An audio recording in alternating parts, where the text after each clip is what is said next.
শ্রী গুরুবে নমঃ। হে কৃষ্ণ করুণা সিন্ধু দীন বন্ধু জগৎপতে গোপেশ গোপিকা কান্ত রাধা কান্ত নমস্তুতে। আজ আপনাদের সামনে দ্বাদশ অধ্যায় ভক্তিযোগ পাঠ করে শোনাচ্ছি। ভক্তি যেখানে কৃষ্ণ সেখানে সর্বশাস্ত্রে কয়, ভক্তি না থাকিলে কৃষ্ণ দেখিলে তব কৃপা হয়। এবং শতযুক্তানাং ভক্তাং পশ্যতে যে চাক্ষক্রম ব্যক্তম তোষতে যোগ বিত্তম। অর্জুন জিজ্ঞাসা করলেন, এইভাবে নিরন্তর ভক্তি যুক্ত হয়ে যে সমস্ত ভক্তরা যথার্থভাবে তোমার আরাধনা করেন এবং যারা ইন্দ্রিয়তীত অবক্ত ব্রহ্মের উপাসনা করেন, তাদের মধ্যে সর্বশ্রেষ্ঠ যোগী কে? ভগবদ্গীতা শ্রীকৃষ্ণ সবিশেষ তত্ত্ব ও নির্বিশেষ তত্ত্ব ও বিশ্বরূপ তত্ত্ব সম্বন্ধে ব্যাখ্যা করেছেন এবং সব রকমের ভক্ত ও যোগীদের কথাও বর্ণনা করেছেন। সাধারণত পরমার্থবাদীদের দুটি শ্রেণীতে ভাগ করা যায়। তারা হচ্ছেন নির্বিশেষবাদী ও সবিশেষবাদী।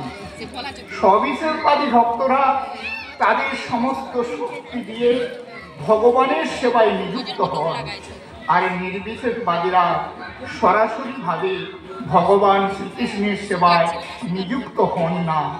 তারা নির্বিশেষ ব্রহ্ম যা অবক্ত তার ধ্যানে মগ্ন হওয়ার চেষ্টা করেন। এই অধ্যায়ে আমরা দেখতে পাই যে পরম তত্ত্ব উপলব্ধি করার যে সমস্ত ভিন্ন ভিন্ন প্রক্রিয়া আছে, তাদের মধ্যে ভক্তি যোগী হচ্ছে সর্বশ্রেষ্ঠ। যদি কেউ পরমেশ্বর ভগবানের সান্নিধ্য লাভ করার প্রয়াসী হন, তাহলে তাকে ভক্তিযোগ পন্থা অবলম্বন অবশ্যই করতে হবে। ভক্তি যোগে প্রত্যক্ষভাবে যারা ভগবানের সেবা করেন, তাদের বলা হয় সবিশেষবাদী। নির্বিশেষ ব্রহ্মের ধ্যানে যারা নিযুক্ত, তাদের বলা হয় নির্বিশেষবাদী। অর্জুন এখানে জিজ্ঞাসা করছেন, এদের মধ্যে কোনটি সব থেকে শ্রেষ্ঠ? পরম তত্ত্ব উপলব্ধি করার ভিন্ন ভিন্ন পন্থা আছে, কিন্তু এই অধ্যায়ে শ্রীকৃষ্ণ আমাদের জানিয়ে দিচ্ছেন যে ভক্তিযোগ অথবা ভক্তির মাধ্যমে তার সেবা করাটাই হচ্ছে সর্বশ্রেষ্ঠ। ভগবানের সঙ্গে যুক্ত হওয়া এটি হচ্ছে সবচেয়ে সহজ এবং সরল পন্থা। ভগবদ্গীতার দ্বিতীয় অধ্যায়ে ভগবান আমাদের বুঝিয়ে দিয়েছেন যে জড় জীবের স্বরূপ নয়, জীবের স্বরূপ হচ্ছে চিৎ স্ফুলিঙ্গ, আর পরম তত্ত্বই হচ্ছে বিভু চৈতন্য। সপ্তম অধ্যায়ে শ্রীকৃষ্ণ জীবকে ভগবানের ভিন্ন অংশ বলে বর্ণনা করেছেন। তিনি নির্দেশ দিয়েছেন সেই বিভু চৈতন্য ভগবানের প্রতি তার চেতনাকে নিবদ্ধ করাই হচ্ছে জীবের কর্ম। তারপর অষ্টম অধ্যায়ে বলেছেন, মৃত্যুর সময় যিনি শ্রীকৃষ্ণের নাম চিন্তা করেন, তিনি তৎক্ষণাৎ প্রাকৃতিক জগতে শ্রীকৃষ্ণের ধামে উত্তীর্ণ হন। আর ষোড়শ অধ্যায়ের শেষে ভগবান স্পষ্টভাবে বলেছেন, যে সমস্ত যোগীদের মধ্যে যিনি তার অন্তরে নিরন্তর শ্রীকৃষ্ণের কথা চিন্তা করেন, তিনিই হচ্ছেন সর্বশ্রেষ্ঠ যোগী। সুতরাং প্রকৃতপক্ষে প্রত্যেক অধ্যায়ে উপসংহারে বলা হয়েছে সবিশেষ কৃষ্ণ রূপের প্রতি সকলের আসক্ত হওয়া উচিত, কেননা সেটি হচ্ছে সর্বশ্রেষ্ঠ পারমার্থিক উপলব্ধি। তবুও কিন্তু কিছু লোক আছে যারা শ্রীকৃষ্ণের সবিশেষ রূপের প্রতি আসক্ত নয়। তারা এই বিষয়ে এমনই প্রচন্ডভাবে আগ্রহী হন যে ভগবদ্গীতার ভাষ্য রচনাকালেও তারা পাঠক মহলকে কৃষ্ণমুখী করতে চায় এবং নির্বিশেষ ব্রহ্মজ্যোতির দিকে তাদের সমস্ত ভক্তি পরিচালিত করে থাকে। যে পরম তত্ত্ব অবক্ত, ইন্দ্রিয়তীত সেই নির্বিশেষ রূপের ধ্যানে মনোবিশেষ করাটাই হচ্ছে সবচেয়ে উচিত।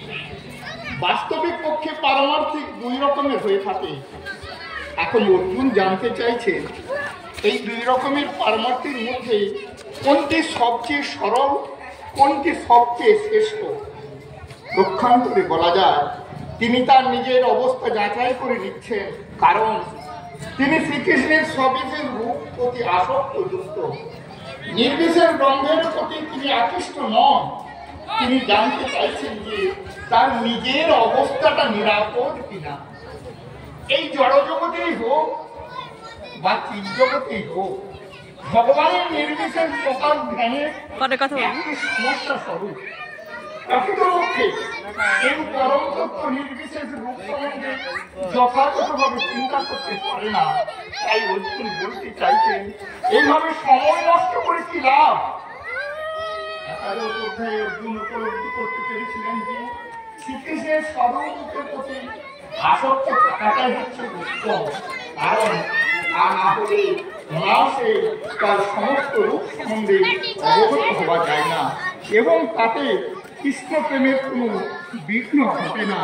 শ্রীকৃষ্ণের কাছে অর্জুনের এই গুরুত্ব প্রশ্নের উত্তরে ভগবান স্পষ্ট বুঝিয়ে দিলেন পরম তত্ত্ব নির্বিশেষ ও সবিশেষের মধ্যে পার্থক্য কোথায়। যারা প্রত্যক্ষভাবে পরমেশ্বর ভগবান শ্রীকৃষ্ণের আরাধনা করেন না, কিন্তু পরোক্ষভাবে সেই একই উদ্দেশ্য সাধন করার চেষ্টা করেন, তারও পরিণাম সেই পরম লক্ষ্য শ্রীকৃষ্ণকে প্রাপ্তি হওয়া। সে বিষয়ে বলা হয়েছে বহু জন্ম জন্মান্তরের পর জ্ঞানী যখন জানতে পারে যে বাসুদেবী হচ্ছে সব কিছুর পরম কারণ, তখন সেই তার চরণে প্রকৃত করে। তখন তিনি পরমেশ্বর ভগবান শ্রীকৃষ্ণের চরণে নিজেই আত্মনিবেদন করেন। এই শ্লোকগুলিতে যে পন্থার বর্ণনা করেছে সেই অনুসারে কেউ যদি ভগবানের দিকে অগ্রসর হতে চান, তাহলে তাকে ইন্দ্র দমন আগেই করতে হবে, সকলের প্রতি সেবা পরায়ণ হতে হবে, সমস্ত প্রাণীর কল্যাণ সাধনে প্রতি হতে হবে।